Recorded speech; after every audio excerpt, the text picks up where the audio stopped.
حضرت حسن رضی اللہ تعالیٰ عنہ جو ہے کہ آپ علیہ السلام کے نواسے ہیں۔ آپ کی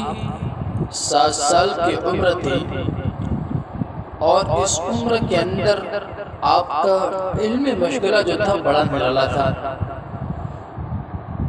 جمہور کے قول کے موافق رمضان سن 3 ہجری میں سید السادات حضرت حسن رضی اللہ تعالیٰ عنہ کی پیدائش ہوئی۔ اس اعتبار سے حضور اقدس صلی اللہ علیہ وسلم کے وصال کے وقت ان کی عمر 7 برس اور کچھ مہینوں کی ہوتی ہے، اور بظاہر یہ جو عمر ہے یہ بچوں کے کھیلنے کا موقع ہوتا ہے۔ اس عمر میں بچے کھیلا کرتے ہیں،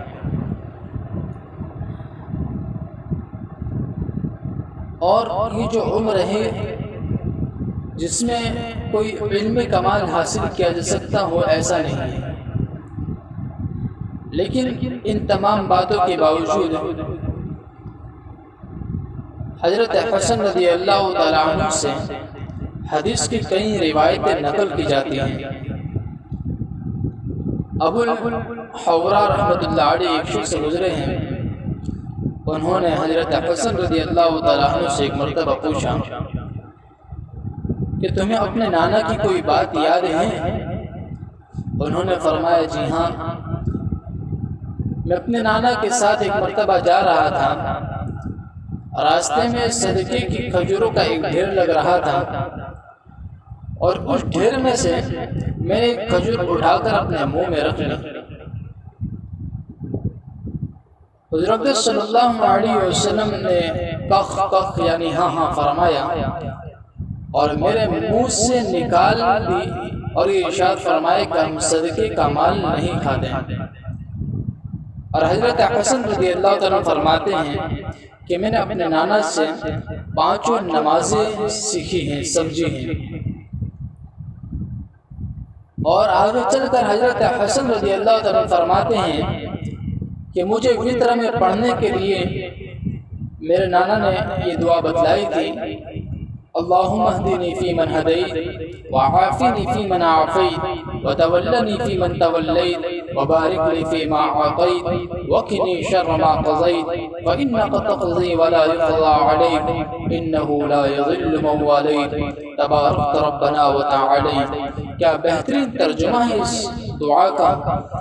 اے اللہ تو مجھے ہدایت فرما، من جملہ کہ جن کو تو نے ہدایت فرمائی ہے، اور مجھے عافیت فرما ان لوگوں کے ذیل میں جن کو تو نے عافیت بخشی ہیں، اور تو میرے کاموں کا متولی بن جا جہاں اور بہت سے لوگوں کا متولی ہیں، اور جو کچھ تو نے مجھے عطا فرمایا ہے اس میں برکت عطا فرما، اور جو کچھ تو نے مقدر فرمایا ہے اس کی برائی سے مجھے بچا،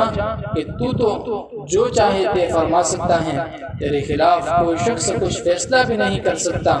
اور جس کا تو والی ہے وہ کبھی ذلیل نہیں ہو سکتا، تیری ذات بابرکت ہے اور سب سے بلند و بالا ہے۔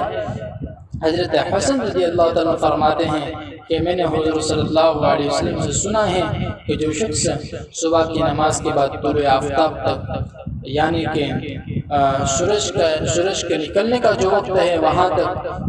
وہ اسی جگہ پر بیٹھا رہتا ہے تو وہ جہنم کی آگ سے نجات پا لیتا ہے۔ حضرت حسن رضی اللہ تعالیٰ عنہ نے کئی حج پیدل کیے، اور وہ یہ ارشاد فرماتے تھے کہ مجھے اس سے شرم آتی ہے کہ میں مرنے کے بعد اللہ سے ملوں اور اس کے گھر پاؤں چل کر نہ گیا ہوں۔ نہایت حلیم مزاج تھا آپ کا، مزاج بڑا نرم تھا اور بڑے پرہیزگار تھے۔ مسند احمد میں متعدد روایت آپ سے نقل کی گئی ہیں، اور صاحب تلقیح نے ان صحابہ میں آپ کا ذکر کیا ہے جن سے 13 حدیثیں روایت کی جاتی ہیں۔ آپ کی عمر 7 برس کی کیا ہوتی ہے، اس وقت کی اتنی احادیث کو یاد رکھ لینا اور نقل کرنا حافظے کا کمال ہے اور شوق کی انتہا ہے۔ افسوس ہے کہ ہم لوگ اپنے بچوں کو 7 برس تک دین کی معمولی سی بات بھی نہیں بتاتے۔ اللہ تعالیٰ ہمیں اپنے بچوں کو علمی ماحول میں رہنے کی توفیق عطا فرمائے۔ یہ جو ہے کہ آپ کا بچپن کا